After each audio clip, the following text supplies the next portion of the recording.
2024 Ward 1 Community Meeting. I am Ward 1 City Councilor Bernie Schultz, and I'm hosting this meeting. Tonight we have Mayor Sam Squalier and Community Development and Planning Department Executive Director Liz Murphy. So they're going to make a presentation. I guess they're going to present together tonight. So it's going to be a little different tonight. They're going to present together, Teamwork, Councilor. Teamwork, and then they'll answer your questions at some point. Can we, after a short time, we could have some questions and then go back to whatever else you need to, we'll see how it goes. However you'd like to structure it. Okay, sounds good. All right, so I guess you could take it away, Mayor Sam. All right, thanks, Councilor. So let's see, we'll start with some events. Okay, so we have May is Mental Health Awareness Month, and so we had lit City Hall in green for that. And it's also Historic Preservation Month. So we have the Fitchburg Historical Commission, and the partners are doing a Celebrate Fitchburg Historic Preservation event. That's Thursday, May 23rd at 4 p.m. here at the Legislative Building. And you, as part of this, you can nominate your favorite historic property, and then that will get talked about at the preservation event. And you can do that by going and filling out a little form, tinyurl.com/historic building nomination. If you type that in, it'll take you to the form to nominate your your favorite historic property. It's good if you know what ward that is in, because that's going to be one of the questions. Anyway, I'm very curious to see what the results are. What the favorite. I saw a bunch of suggestions on the Facebook, but they also have this. This is not it, but this is a draft of our Fitchburg Historic Downtown Areas brochure, which kind of highlights our historic areas, and it shows them on the map. We have a write-up, and then on the back, inside the flyer, it highlights them with more history detail. Mm-hmm. So these will be available at local Airbnbs, hotels. Various outlets, retail places, wherever it seems appropriate. Yeah, because and City Hall. A big draw to Fitchburg is, our historic areas, buildings, yes, family history, the historical society. We are rich with that. Yeah. So this highlights that, and the Historical Commission has a whole list of events for. Whole list of schedule for that 4 p.m. event on May 23rd. So come down for that. And this is like the announcements section of the city council meeting. Right? Yeah. But with visuals. With props. Okay, so then we have the food truck festival. Yes, that is the food truck festival. This Saturday. That's this Saturday, May 18th. Yep. From 12 p.m. to 5 p.m. This is at the Redevelopment Authority parking That's right. lot? So Boulder Drive, right behind City Hall, just sort of that way. Yeah. Full of food trucks and a craft fair, 20 right? food trucks and dozens of vendors. It'll be a delicious day. Yeah, so we got that. And then on Sunday, May 19th at 10 a.m. at Police Memorial Park, we have the 60th Annual Police Memorial Sunday. That's rain or shine. All are welcome. 10 a.m. at Police Memorial Park. That's right at the base of Water Street and Main Street. 60 years they've been doing that. 60. That's impressive. Yep. Then Memorial Day ceremonies, which have been going on for longer. Sunday, May 26th, we have the White Cross ceremony at 6 p.m. at Monument Park. And then Monday, May 27th, on Memorial Day. It starts with opening prayer at TAPS. That's 7:45 a.m. right at Monument Park. And we have a high school student that usually comes and does the TAPS. And then we go to the Eastwood Club Monument there at Townsend and Pearl Street. The Boy Scouts usually come, Girl Scouts come, they raise the flag, we do a ceremony there. Then we usually do breakfast at the Eastwood Club. That starts around 8:15. And then after that we do a visitation of cemeteries and monuments through the city. That goes from 8:45 a.m. till 10:30 a.m. The Veterans Department will have kind of a list of that, but we all just kind of follow each other in the cars. It's very nice, and that happens on Memorial Day, Monday morning, and concluding with a ceremony at the gazebo in the Upper Common at 10:30 a.m., where all of our elected officials will be. And there'll be a ceremony, speeches, there'll be a presentation, singing of the national anthem. Memorial Day is when we wear the poppies, right? Isn't that remembering our veterans who died during wartime? Yes? Anyone? Yes, I don't know about the poppies. All right. Yeah, but yes, there's wreaths of flowers. And then we do, and then we have the Relay for Life. City Hall's currently lit in purple for the Greater Gardner Relay of Life, like the Let the Town Purple event. So we did that ceremony. Relay for Life friends, they came, did a ceremony at City Hall that was very nice, and we're glad that, Fitchburg's a part of that event with Gardner, Leominster, Fitchburg, and Westminster. And then the Relay for Life itself begins Friday, June 7th at 6 p.m. at Mount Wachusett Community College on Green Street. They do a very large event. They've been doing that for many years, and they have food trucks, people, they have the kickoff ceremony. It's very moving. And uplifting also. It's very nice to see everyone there to support. And finally, for events, we have Fitchburg Civic Days with our new mascot, Caps the duck. So adorable. Isn't he so cute? He has his Fitchburg hat on. Caps is ready to wear any hat to take on any job. So Fitchburg Civic Days, which has been going on since about 1960, the annual tradition. That starts Saturday, June 29th, 1 p.m. to 6 p.m. for the National Rivers Brewers Festival at Riverfront Park. That's always a good one. That's always a fun one. And then the block party. That's The what block everybody party, wants to see. that's the big one. That gets 20,000 or so people, Yeah. especially on a beautiful day. So that's Wednesday, July 3rd, 4 p.m. to 10 p.m. That is right on the main street of Fitchburg, all the way from about Putnam, Oliver. That's Putnam, Oliver to all the way to the Upper Common. Right. Yep, and then after which we will shoot off the fireworks around 9 or 10 p.m. It says 9 to 10. Is it 9 p.m. or 10 p.m.? I remember it being 10 p.m. Let's see. I got It says 9 to 10. We should It says believe 9 the to flyer. 10. Yeah. Yes, so there's all kinds of things there. And then we have the best parade in all of central Massachusetts here, Thursday, July 4th from 10 a.m. to noon. That's our parade. It starts at the 99 Restaurant, St. Bernard's Activity Center, and goes all the way down Summer Street to Main Street and all the way to the Upper Common. People line up everywhere. Just grab a seat. You get all kinds of candy, and it's very fun. And then Saturday, July 6th at 4 p.m., the Woo Sox will be playing for the Fitchburg, Gardner, and Leominster Town Takeover. That's cool. It's That's a a new combo. addition. It's the Tri-City Yeah. Town Takeover for Woo Sox. That's Saturday, July 6th, culminating Sunday, July 7th, noon to 3 p.m., the amazing duck race at Riverfront Park. Right. Where you can win Love that park. prizes. You pluck the duck and you win all kinds of prizes. All right. So that's a lot of events. Yep. And more to come, I mean, sure. yeah, that's some of the events. And then just to talk about city cleanups, Yeah. we had 6 city cleanups so far, and they were all pretty well attended, and some are hugely attended. The Riverfront Park cleanup, that was Yes. huge. The knotweed's already coming back, though. I'm very disappointed about that. I was thinking about getting one of those blades on a stick. Yep.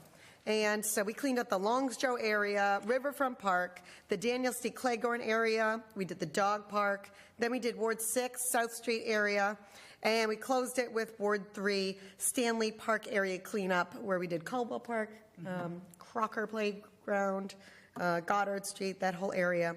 The last cleanup is not necessarily a city-sponsored one, but the Rotary Day of Service. That'll be at historic Crocker Field, Saturday, May 18th, from 9 a.m. to 12 p.m. We'll be cleaning up Crocker Field, cleaning paint, and grab your landscaping and Such a beautiful painting place. things. Yeah, so everyone pitches in. So even though the cleanups are wrapping up, the street sweeping is still in progress.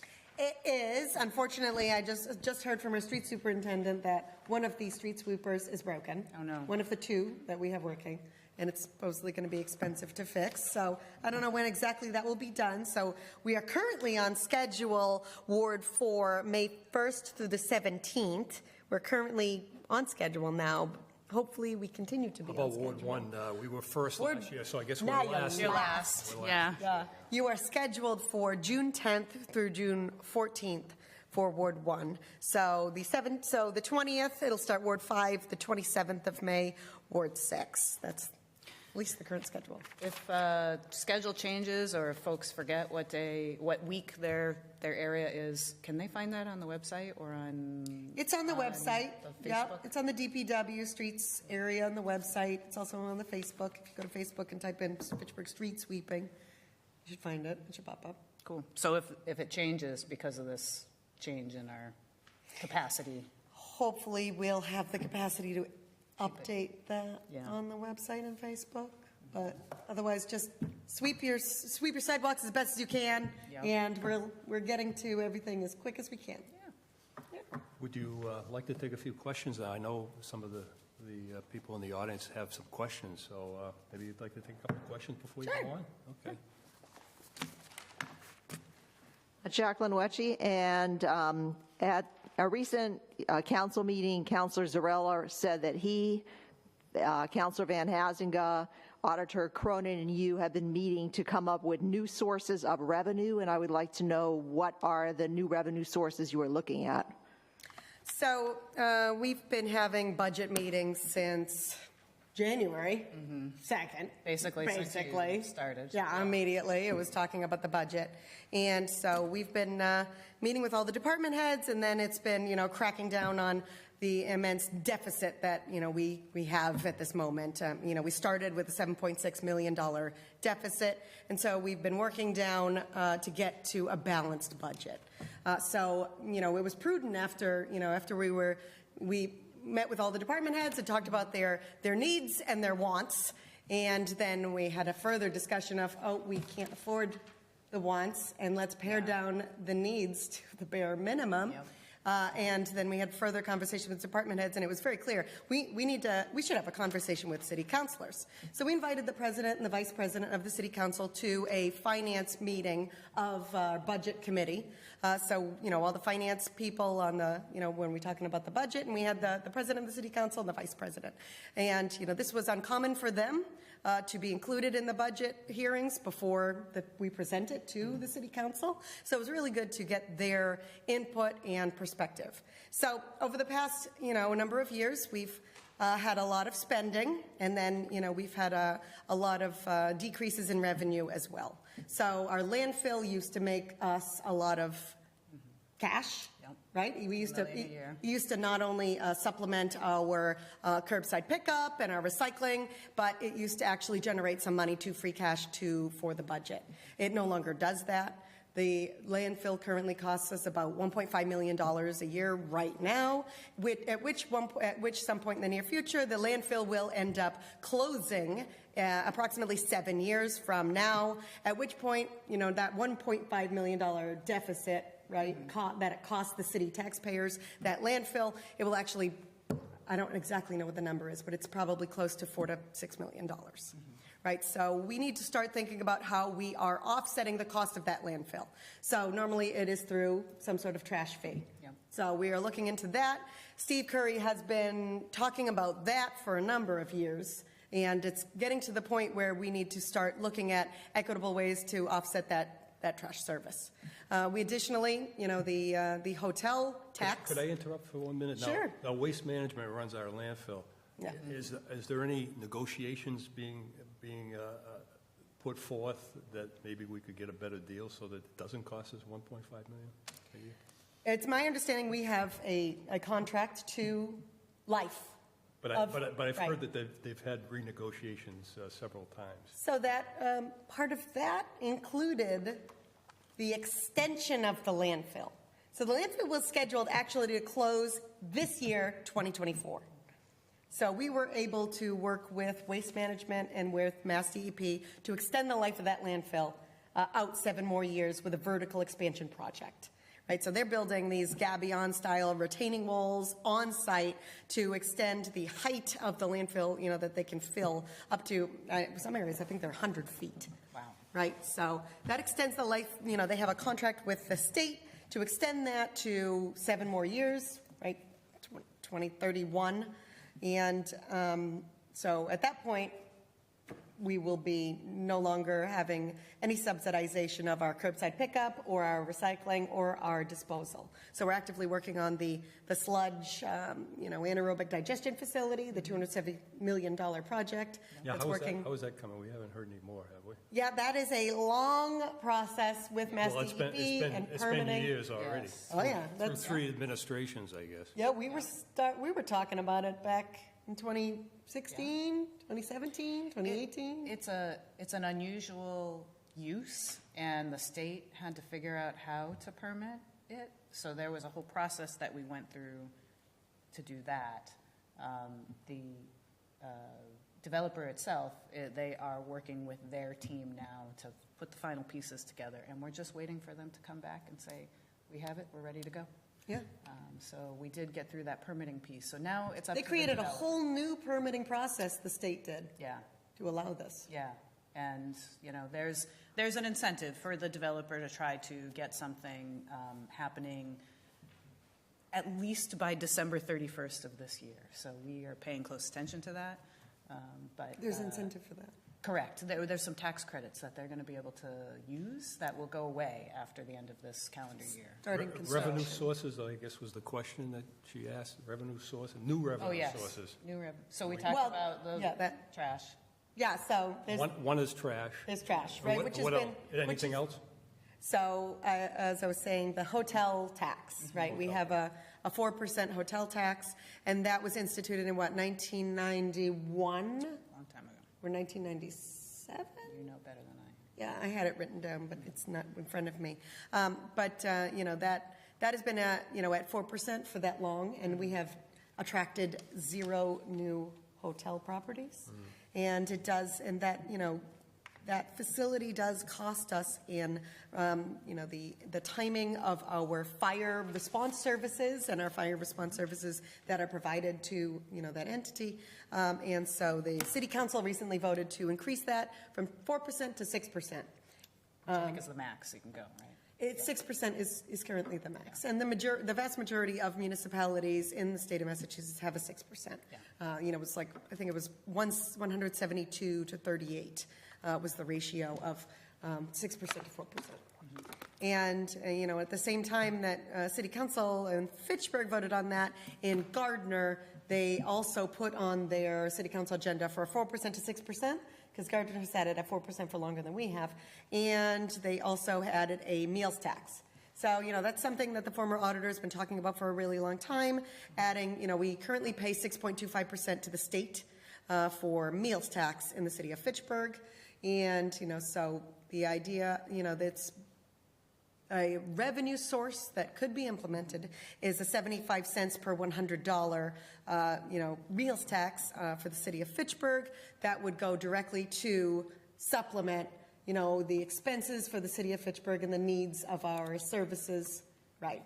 So that would bring us approximately $750,000 a year in new revenue that we can use for, balancing the budget, providing city services, and, doing the projects that we need to do. Bruce, you had a question. You want to come up and sit down, or? No. My question is, who owns the dump? So the city of Fitchburg is in a lifetime contract with Waste Management, and Westminster is also a portion of that. I understood that Westminster is the ones that own it, and that Waste Management was just managing it as a corporation. Now, I was there the other day to dump off some leaves and some junk. They've got a pit that they're digging that's twice as big as the existing dump is right now. So when I asked about that, they said, well, that's going to be the new dump zone. Yes, so if you go, if you go past the compost area, right, they have a lot of, when they blasted the top of the hill, and they brought down a lot of rocks and filled down in that area. So now they're taking all this heavy equipment and they're smashing all those rocks into smaller crushed stone, which they are using to fill these retaining walls, right? So the Gabion-style retaining wall is a big, like, steel cage. So they fill that with rocks, and then they put it back at the top of the hill to do this vertical expansion. That's why I was asking the question about the walls. But I mean, this pit, like I said, it's twice as big as the existing dump. So it was my understanding from the guys that were working there, that's where the next dump is going to be. It's going to be all put in there. So when you were talking about building walls, I can't for the life of me figure where they're going to put those walls. So they're putting the walls right at the top of the mountain. I took some pictures and shared them with the newspaper and on the Facebook. You can kind of see from the top the equipment looks like little match cars. That's how large and vast the area. The landfill itself is about 80 acres. So will they? They are doing this vertical expansion on the top portion of the landfill, but would they use the lower portion where where they're taking out all the rocks that they took from the top? I would imagine so. We didn't discuss that when we were there, but that wouldn't surprise me. What's going to be the final height? The final elevation of the landfill, I'm not entirely sure. It's pretty tall when you're up there, though. You get a good view from Trash Mountain. Yep. All right, thank you. Yeah. Liz, you were going to give us a rail trail update. I'm sure Eddie would be interested in that. That's actually coming right up on our list. Okay. Yeah. All right. You want to talk about that? Want to skip to that? Yeah. Sure. So we have phase one of the rail trail that ended at 4th Street, Railroad Street. I think it's Railroad Street. Running parallel to Route 12. Fourth and Railroad Lane. And then phase two, that construction is going to begin in 2025. So that will take you from 1st Street, I believe. The bridge is going to go over the railroad tracks, over the river, land next to the intermodal center on Main Street. And so it's going to be about a 25-foot bridge. Actually, I think it's longer than that. It's going to be the longest pedestrian bridge in Massachusetts. Correct. I'm not exactly sure the height. Yeah. But it's going to be an extremely long bridge that will be very cool when it's done. Visually, it will look great. That work is going to start next construction season. Right now, what we're doing is we're working with property owners that will have temporary and a few permanent, but mostly temporary impacts. So we're working on what we call the right-of-way for the rail trail. And we are getting easements, most of them temporary, to be able to do construction on their sites or siting equipment on the site. And then there's a few permanent, I think a piece of property that Unitil owns and a piece of property that's owned by MART. Those will be permanent easements. And that construction will happen next year. In the meantime, we'll also have to do what we call the rail trail connector. That's going to take you from the end of the rail trail now down to 1st Street. So that will be, we're working on the design now. We have a consultant that's working with us, so that's going to be an on-street path along Railroad Street. It will be painted with a high-friction green paint so that you can see what the rail trail is compared to the road. That section is going to have full-depth reconstruction of Railroad Street between 4th Street and 3rd Street. This is currently a one-way section of Railroad Street that's in very tough condition. So was there another specific question that you had about the rail trail? Well, yeah. I mean, because I watched the last month's meeting on FATV. Yes. And there was no one from Railroad Street there. And everybody I've talked to on Railroad Street, no, it won't work to have one way and no parking on one side. Not for us, because there's like 5 or 6 houses that have no driveway at all. Right. And I know they say, well, you can park where the Spanish are. Would you park your car up here?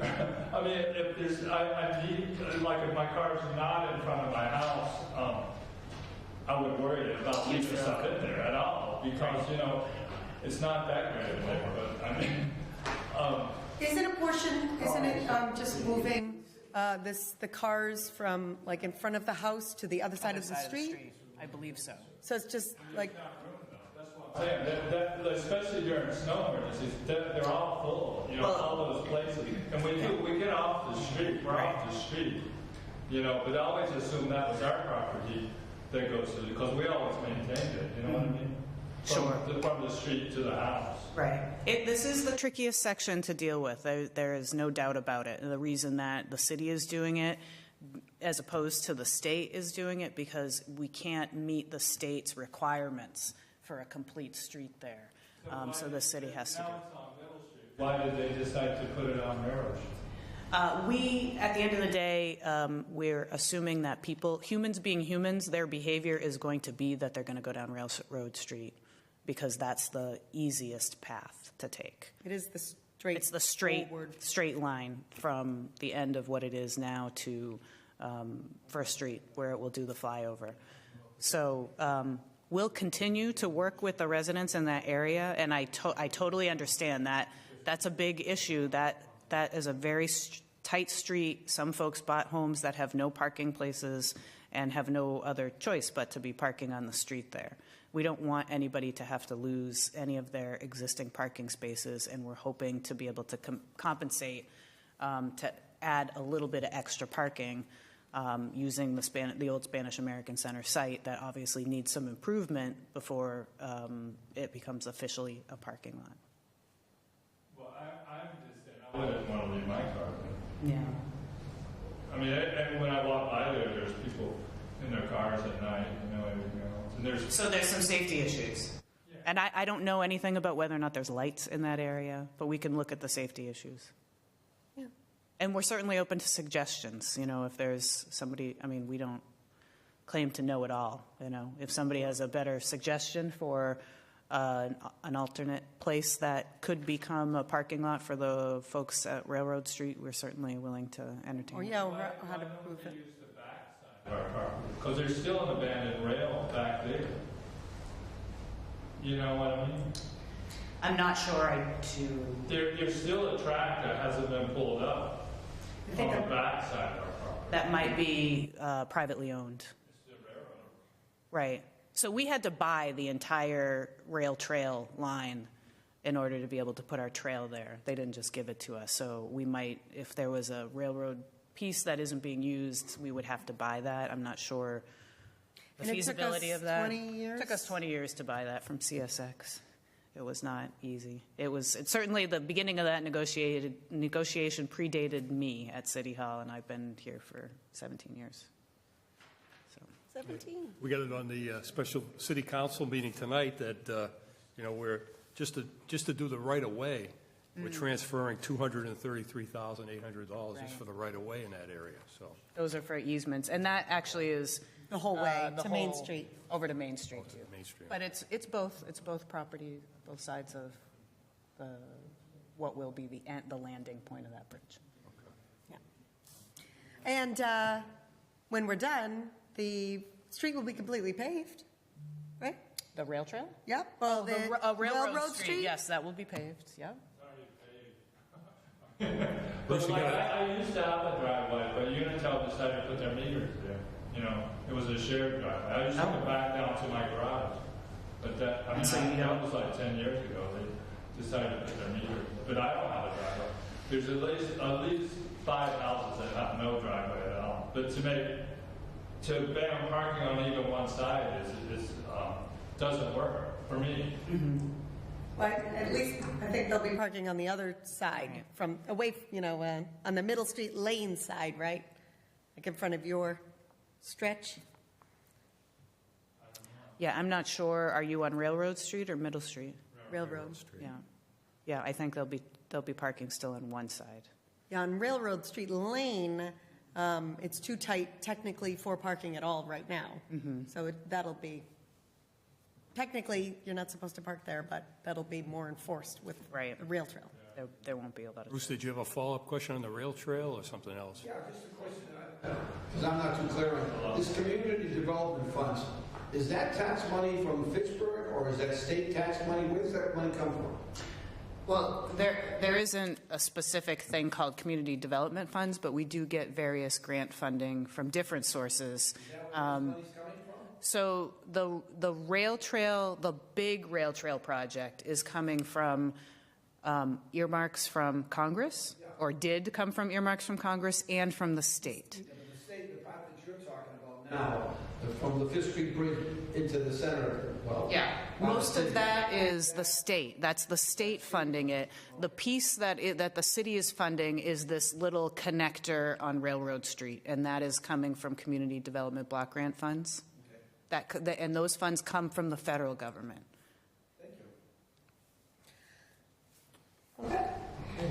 Thanks for the update on the rail trail. Yeah. Mayor Squally, did you have something you wanted to present about? Did you want to talk about the roads? You know, everybody's interested in the roads and what roads might be done this year or out for bid or, you know. Well, I'll just skip to that part. Sure. So, when it comes to the roads, we are working on the following contracts. We have a 3-year on-call pothole and asphalt repair contract that is currently out for bid and being advertised right now with the city procurement.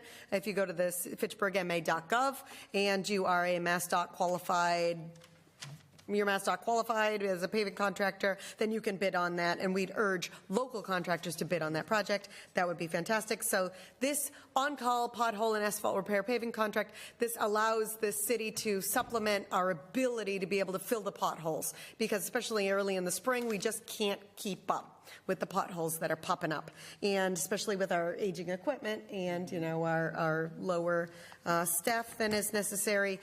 We have, you know, so we're supplementing that with this contract to allow us to be sure that we are keeping the roads safe from hazards, right? That's the goal. And we also have a catch basin cleaning contract going out. So we got $1.12 million from the state for our recent flooding, the July 16th, 2023 flooding that we experienced. So the state awarded us $1.12 million for that. And, you know, we had a discussion with DPW on, you know, what would be the best, you know, mitigation strategy that we can utilize with, you know, this helpful but limited funding. And so catch basin cleaning was at the top of the list because, you know, we have the ability to do catch basin cleaning, but we cannot keep up, especially with the amount of sand that we've been dumping on these streets for decades. This catch basins fill up very quickly, and then it takes us, you know, a long time to clean out those catch basins. So with an on-call catch basin cleaning contract, we will be able to kind of catch up on the, what do we have, 5,000 catch basins in the city, and clean those out, and then that'll help us when it comes to climate mitigation. All these storm waters that might come down, might hit a catch basin that's full, so now you got all the more water that hits the next one that's full, and then it just exacerbates the problem all the way down our very steep hills, and then it washes out the streets, like we saw Birch Street Passway and Haywood Street. Now, yeah. I guess everybody is interested in any streets in Ward 1 going to be paved this construction season? So, you know, I don't have the exact list of that yet, but we have, you know, the area around the Marconi Club, right, that was really heavily damaged by the flooding. Those, you know, we have... First Street, Haywood Street. Exactly. There's a little stream that flows behind some houses there that causes... A culvert. That causes a big problem. But a lot of those roads were damaged. So, you know, we had discussions on, especially with that $1.12 million on, you know, mitigation strategies and, you know, repairing those roads were part of those discussions. I'm sure Councilor Boschman is still interested in, he's here tonight, he's still interested in Clarendon Street when that might be done. We've been talking about that for a Well, I just spoke with Commissioner Erickson today, and he says, so we've got the catch basin cleaning contract that he's finalizing specs for, and he hopes to get it out by the end of this week. Pavement management plan program, the end of this week, and the Clarendon Street reconstruction bid documents, he's hoping to finish and get advertised this week. So, There's a lot of things happening this week. yeah, well, you know, there's a lot of things happening. Judy, you had your every hand week, up. but- Judy is next. Yeah. We'll get to you, Councilor. Before we, I'm sorry. Okay. I just wanted to mention, when we're talking about streets with Water Street, and it's not the street, it's the sidewalk, but we are working on trying to secure some funding through an earmark, fingers crossed that we'll actually get it. Sidewalks and streetlights. To do sidewalks and streetlights along Water Street. The sidewalks are awful. Especially with those old trees that yes, have broken up those sidewalks. The trees that were planted decades ago were not the right kind of trees to be planting on a sidewalk. They're heaving up the cement. It's just terrible. And speaking of cement, you know, our streetlights are made of that, as those old cement, old yeah. conglomerate kind of cement Yeah. streetlights that are falling off in chunks. Yep. Judy Pearl's got a question for you. Judy, go ahead. So thank you very much. Yes, my name is Judy Perla. I am a resident of Ward 1. Glad to see all the Ward 1 people here. I don't have a question, but I do have a comment. I chair the trustees of the Cemetery Committee.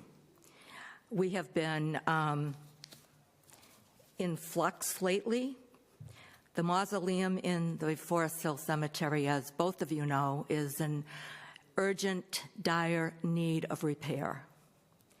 I have been instructed by the trustees, and I've been given permission by Mayor Squalia to announce this to Ward 1 members, also to the citizens of Fitchburg. I hear a lot of talk tonight about all this money that comes from the state and federal government. And as Liz knows, she's been at our meetings, and so has the mayor. We don't qualify as trustees of the public burial grounds for funding. We're not a historic area. We're not a historic building. So I'm here to just let people in our city know. And also, I do have a question.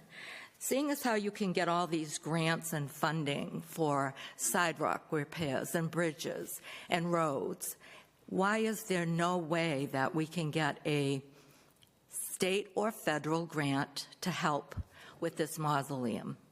The mausoleum itself holds 480 crypts. 387 of them have bodies in them. You all know that the roof of that mausoleum has been repaired and Band-Aid over and over again since 1971. Now it is really in dire need. It's a one-time cash allotment to fix this mausoleum and to get it done correctly. I just want to let you know that we have 2 Civil War veterans buried in that mausoleum and 2 World War I veterans, probably many more. Those are the only 4 that I know of right now.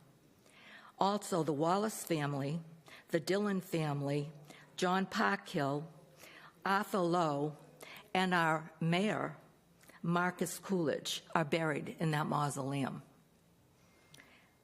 As trustees, it is our duty, and I employ you as the guardians of the city, like I'm the guardian of this cemetery, to help us. I have been racking my brain out, along with our other trustees, to find money. So I'm pleading to the public in this forum. I know it probably wasn't what you wanted to hear tonight. Bernie's giving me the eyeball. Sorry about this, Bernie, but I have been instructed. So I'm taking it on myself. If someone would like to donate to our cause, I've spoken with Jackie at the Auditor's Department, and they will be able to set up a fund for us. So any small donation, large donation, any corporation out there, any funding source out there, any really rich people out there, anybody who has a loved one buried in that mausoleum, or probably a preservationist or someone who would like to donate, you can write your check out to the City of Fitchburg, and in the memo, please put for the restoration and repair of the mausoleum, which is called the Forest Hill Abbey, and that is how we're going to designate it. It was built and dedicated in 1920, and I think that's about all I can say. I have newspaper clippings. I have more to say. If anybody would like to contact me, you can reach me at my home address. You can reach me through City Hall. And I also have my telephone number there, or through the cemetery department, through Jacqueline Poria, who's the superintendent. So thank you very much for allowing me to speak tonight. I really appreciate it. You're welcome, Judy. Thank you. You're welcome. Dave, did you have a question that you wanted to ask Liz? Not really a question. I'll speak to her after I've done a big appointment. I guess I have a couple properties and I need to improve one of them and make it handicap accessible. So I'd like your thoughts on it. Sure. Councilor Boschman's raising his hand, isn't he? I know. Should we call on him? All right, go ahead. You had your hand up before Gary, then Gary has got his hand up. I got a question from there. You said you're subcontracting your road repair. Oh, is that- Potholes, yeah. Potholes and an asphalt repair. So not just filling a pothole, but in some areas where the potholes are really large, actually cutting it out, seaming it. Do we have a contract also for sidewalk repair and berm repair as well? That is part of the list, Okay. but that's not part of this week's Not this goal. week's list. All right. This week's, Not this week's Commissioner Erickson, he's got 14 contracts he's working on, and because we're down an engineer, and, because he is one of the only qualified that can perform this task. He's very stretched thin. My question to you is that going to be a year-round thing, or is it just going to be one in the spring and the fall for the repair? I feel like I want to say it's year-round, Counselor, but I'm not. Potholes? Yeah, I read the last version of it, but that was like 2 weeks ago, and I don't remember what the date is. Can you fill a pothole in the winter? It's difficult. Well, we have coal we patch. have You got coal patch. Gary, you had a question? Yes, I do. My name is Gary Pelletier. I'm in Ward 1. I live on Walton Street. Last year, I came to the meeting when the DPW Commission was here. My question to them was, I know that you don't have enough money to do the roads, fixing the potholes, but I've noticed over time that a lot of the intersections, Laurel Street, Putnam Street, all those areas going down towards Market Basket, if you're coming out of Market Basket, heading towards Main Street, all the intersections, all the lines are completely faded. My question to him was, do you have to outsource that, or do you have somebody in a house that can do that? And they said, no, we have somebody in-house. And I said, so can we get this going? Because it's a safety issue. And his answer to me was, we don't have any money for paint.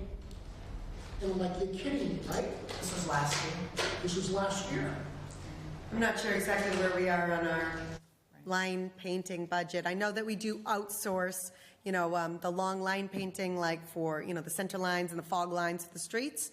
And, our DPW does go out there and paint crosswalks. I'm not exactly sure where we are on that, but I'll have to check on that. I will say, last year was an especially challenging year for DPW staff. They lost a lot of staff. There was tremendous turnover and a huge learning curve. So I was expecting you to say they were going to tell you that they didn't have the staff to do it, not they didn't have the paint to do it. I'm like, I will contribute to that.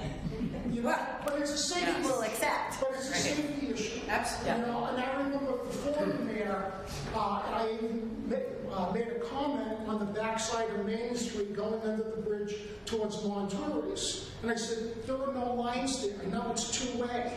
People don't, there's going to be a head-on collision. Lo and behold, 3 days later, they had a line going down there. Okay? Just bringing it to the attention. Now it's all faded again. I don't know how many times I come around that corner coming from Montour's to go towards the backside of Main Street, to the old Safety Fund Bank, and I'm almost getting into a head-on collision because people aren't paying attention. So my concern is, can we find somebody to paint the lines in the road as a safety issue? Thank you. Thank you. And just to piggyback off that, we are doing, Boulder Drive is going under a major reconstruction right now when it comes to the water line, right? So we have a lot of water line replacement work and water line addition that's happening right now, and that'll be going on through 2024. So the entirety of Boulder Drive will be completely repaved after that is complete. You know, this project is scheduled to take through 2024, so I wouldn't be surprised if it doesn't get repaved until 2025, but that is part of the plan, just to add that. You mentioned the deficit. You know, you started with 7.6, you're down to 4. We're down to 4.6. We're gonna hopefully fund at the next meeting. Could you explain to the public what those because I know what those expenses, those unexpected expenses are, but maybe you could mention them, Mayor Squire. You know, the pension, the health insurance. You know that. It's really put a lot of pressure on the budget. Yeah, I mean, we have a structural deficit with our budget, and you know, we've had a number of projects, you know, that have been happening with the city and decreasing revenue, right? So, and as we increase, you know, as we make our, you know, jobs, salaries, contracts competitive, so that people are paid a living wage, and we can actually hire employees, it creates a situation where we need to increase revenue in order to offset that expense. And so, you know, that is where we are right now. But so, I mean, like the health insurance was $3 million. That's a lot. That's a lot of money that isn't in the budget. health insurance is a very large chunk. So I've personally attended 8, I believe now, health insurance meetings with, we have a health insurance council with the city to discuss health insurance concerns and issues and negotiate these plans. So we're trying to work on that to ensure that we have stability moving forward, because at this point, you know, with health insurance increases, and this is happening across the state and really across the country, it's absolutely unsustainable. And it's unsustainable for the city of Fitchburg budget. So we are working on that right now. But, you know, it's just starting with our budget, you know, when it comes to about 3 or 4 years, we've been using free cash to balance the budget. And over the last couple of years, we've been increasing revenues in our forecast, right? So normally, let's say we get $5 million from excise tax. We figure we're going to get $5 million in the budget. We've been, you know, let's say maybe, I don't know how long, many years ago, but let's say we estimate we're going to get $3.5 million, and we use that in the budget. But we've been we've been increasing those estimates over the last number of years in order to balance the budget. That's pretty much paid for our DPW budget, the excise tax. So people say, well, you know, it should go to the roads. Well, it does. It pretty much funds the DPW budget. Well, I mean, you could spin it any way you want, really, because it just goes to the general fund, and you could say, well, that $5 million could be used to spend to supplement anything. But yes, so, you know, we spend about $5 million on the DPW. We get $5 million from, you know, excise tax. But so we've been increasing our revenue estimates in order to balance the budget, and it's come to a point where now it's getting a little bit, you know, it's getting to the point where it's unsustainable. Right? And that's where we find ourselves right now, especially with a $7.6 million deficit. So we had to reduce, we had to look at our vacant positions, which is the easiest. It's very difficult to cut existing staff, and no one wants to do that. And so, we looked at our vacant positions, things that, we can't, that, everything's important, but, things that we can't, we can live without on a temporary basis, and that yielded us some savings. And then, like I said, with department heads, we went over their wants and needs, and then we removed the wants, and then we, did the bare bones of the needs. Liz, did you have anything else on housing development in maybe in Ward 1 or any other big project you wanted to mention? We don't have a specific housing development happening in Ward 1, but I will say that we do, right now, we have a 617 Water Street, which is a city-owned property we're accepting proposal for development. I don't know, so that, if anybody knows, Water Street, 617 Water Street is right next to the big U-Haul. It used to be the Highlanders Northlanders Cap Company. So that's a pretty large parcel, a couple of acres, which might be good for not a heavy traffic use. And I'm not sure that it would be good for housing development, but something like a greenhouse. Greenhouses would be great there, a contractor's yard.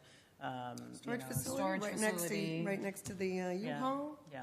So that is an opportunity.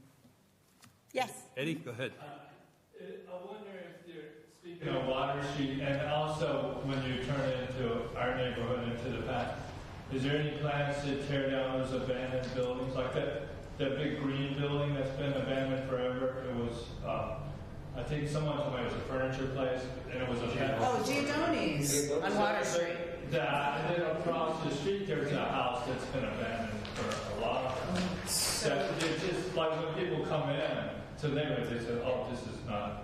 Is that the one that comes up Granite? Giordano's, is that the corner of Granite? Spruce, yes. Oh, yeah. So I'm glad that you brought that up, because we do have a vacant property registry that we just rolled out, and that doesn't solve all of these problems, but it helps. It's another tool for us.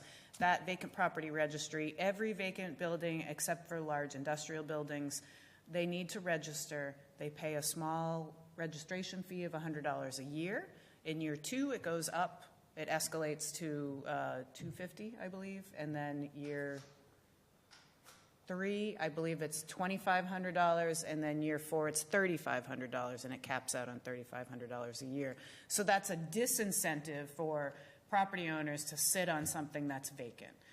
If they're privately owned and they're safe, it's hard for the city to consider knocking a building down. If they're abandoned and they're unsafe, or even if they're privately owned but they're very clearly unsafe, then there might be, the city may have a responsibility to do that when there's imminent danger. I mean, that's a very specific definition.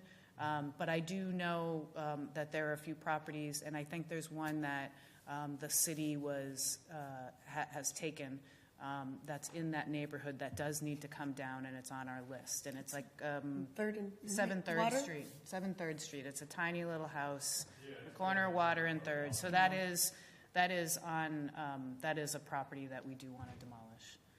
So we do have a few of those. C-Click Fix is a great way to communicate with the city, to identify vacant properties and help us get those registry forms out to to the owners of the properties. So if you do see a property that's vacant, please feel free to report it on C-Click Fix. We're trying to keep up with the vacancies, and obviously, once we get them in there the first year, then we'll have a better list of all of these vacant properties, and the goal is really to get them to not be vacant anymore, so hopefully that's a dwindling list over time. Judy, you had another question.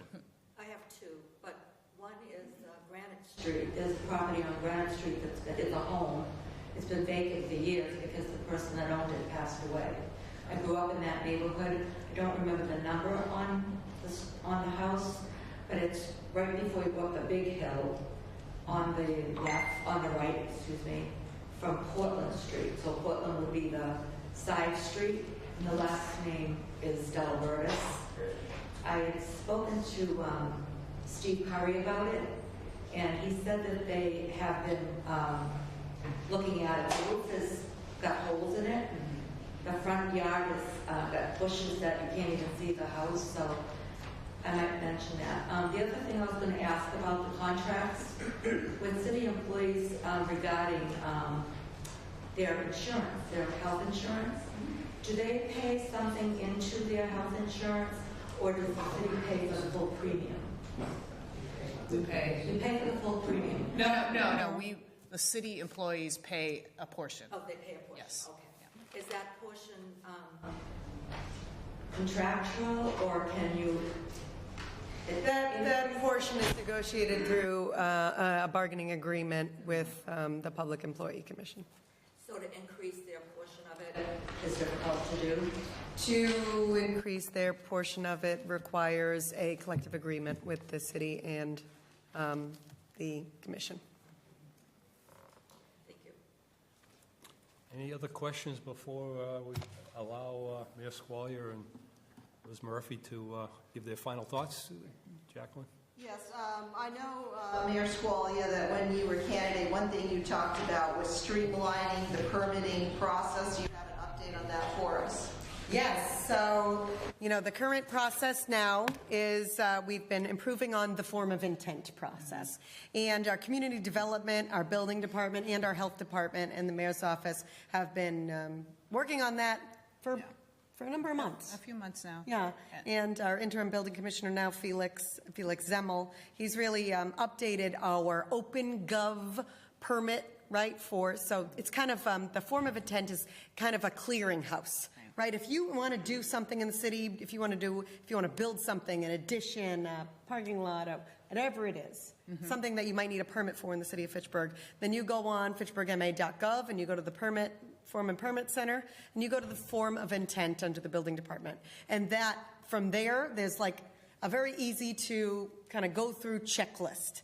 And we've actually been improving upon, we've had that form of intent, which used to, be a kind of narrow subset.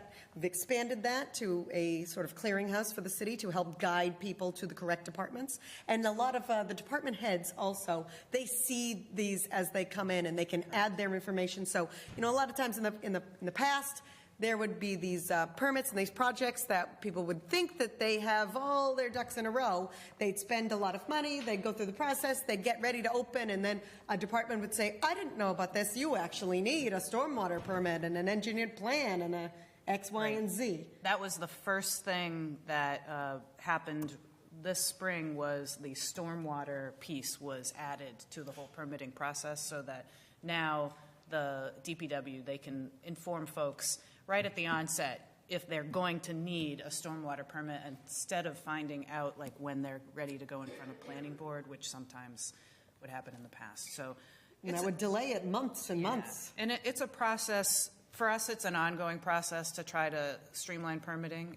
It's something that's never going to end, because We can always improve. We can always improve, right? But it's also really important for us to hear that feedback about where the sticking points are. So, we're happy to take feedback. Yeah, so as we, so we're constantly trying to improve that process, but, it's been greatly expanded right now. But if you do see any concerns with our permitting process in the city, then we really urge you to reach out to the mayor's office or community development. Any questions from anybody that hasn't been called on, a Ward 1 resident, over in the back there or over to the other side? So we're all set? Did you have any final thoughts, anything you forgot or you had in your list? What's? I'd like to say something. It'll take 2 seconds. Okay, go ahead, Judy. Right now, that mausoleum has been undergoing some renovations. We already have an OPM on board, and we also have a preservation group that are doing the work. We spent $175,000 plus dollars, which was not donated, but appropriated for that work. We're now in the process of getting our final documents, which is going to cost the city $300,000 plus dollars. I'm asking and requesting that somehow $300,000 plus dollars be found so that we can obtain those documents that the Spencer Preservation Group has been working on, so that we can at least know where we are in our funding sources. I know no one has money, I understand it, but please do not stop this process and the progress that we've already made. We do need that money, we need that resource, we need that funding. We're already talking with the Spencer Group to see if there's somewhere where we can stop the process and then maybe continue later when funding improves. So I'm just asking that you put this on your list. Please don't throw it at the bottom of the list. At least get me on the list somewhere, so that people can at least keep it in the back of your mind that this is what we need. I don't want to burn $175,000 that we've already spent on the project. Thank you. We've got a special city council meeting coming up, so we're going to have to end this meeting. I'm going to be, there won't be any Ward 1 community meetings for the next 3 months. We take a summer break for June, July, and August, but I'll see you back in September. Thank you, everyone, for coming, and good night. Thank you.